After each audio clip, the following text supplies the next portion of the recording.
Opini kali ini ditulis oleh Kang Daniel. Hebatnya Edi, dulu tukang pijat Prabowo, jadi menteri lalu ditangkap KPK. Penangkapan Menteri KKP Edi Prabowo oleh KPK menjadi breaking news di hampir seluruh media nasional. Baik daring maupun stasiun TV semua memberitakan penangkapan di dini hari tersebut. Edi Prabowo langsung diciduk KPK setelah turun dari pesawat bersama istri dan beberapa orang lainnya.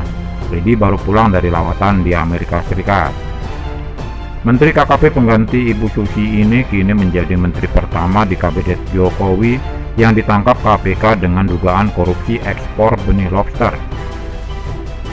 Benih lobster yang dulu dilarang diekspor oleh Susi Pujiastuti kini malah diobral izinnya oleh Menteri Edi Prabowo. Pemberian izin ekspor benih lobster inilah yang diyakini sebagai batu sandungan bagi Edi Prabowo yang akhirnya harus berurusan dengan KPK. Penangkapan Edi Prabowo ini pun menuai kecaman publik. Bagaimana tidak?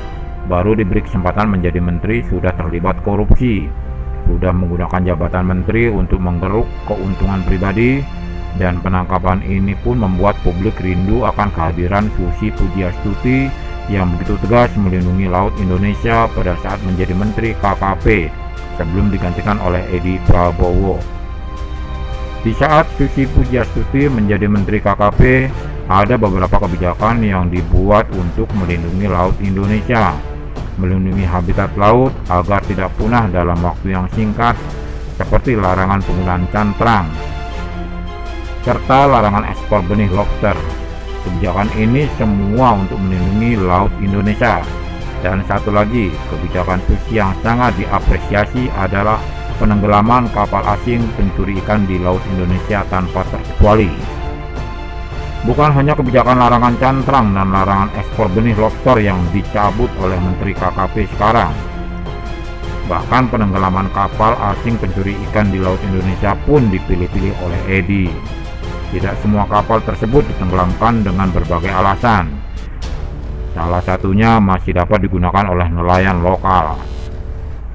Namun dengan kejadian penangkapan Edi Prabowo membuat kita mengerti kenapa Susi membuat kebijakan larangan cantrang, larangan ekspor benih lobster, serta penenggelaman kapal asing karena untuk menghindari penyalahgunaan wewenang tersebut. Dan ini terbukti dari penangkapan Menteri KKP Edi Prabowo.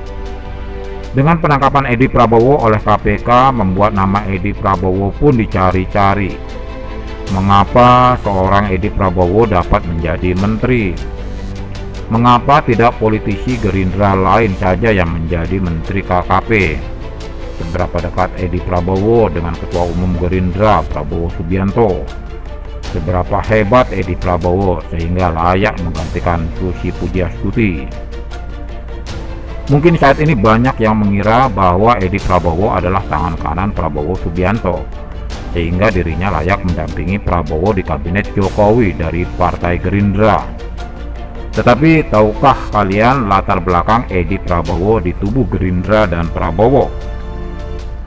Ternyata Edi Prabowo adalah mantan tukang pijat dan sopir pribadi Prabowo, dan kita pun heran bagaimana hebatnya seorang mantan tukang pijat dan sopir bisa menjadi seorang menteri. Meskipun Edi Prabowo seorang mantan tukang sopir dan pijat, jangan salah, gelar yang disandang oleh Edi cukup mentereng. Dikulik dari Wikipedia, Edi Prabowo ternyata bergelar doktor.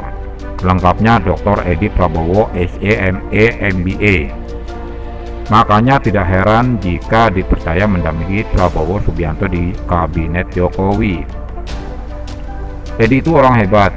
Dia setia pada pimpinannya sejak dulu hingga saat ini. Masih belum berubah sampai sekarang. Siapa yang menyangka dulu dia adalah ajudan saya. Tapi saat ini dia duduk sejajar dengan jabatan dengan saya, sama-sama sebagai menteri. Begitu ucapan Prabowo kepada Rizky Irmansyah seperti yang terlihat di akun Instagram Rizky.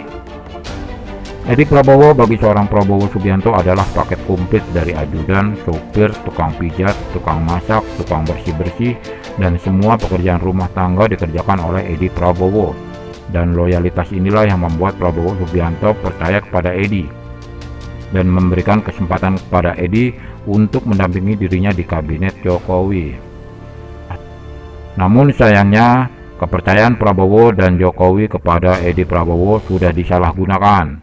Edi Prabowo yang diberikan kesempatan untuk mengabdi kepada bangsa ini dengan menjadi seorang menteri, ternyata justru lebih mementingkan kepentingan pribadinya. Saya yakin dengan kejadian ini Prabowo Subianto akan sangat menyesal telah mempercayai Edi begitu tinggi. Bagaimana menurut Anda?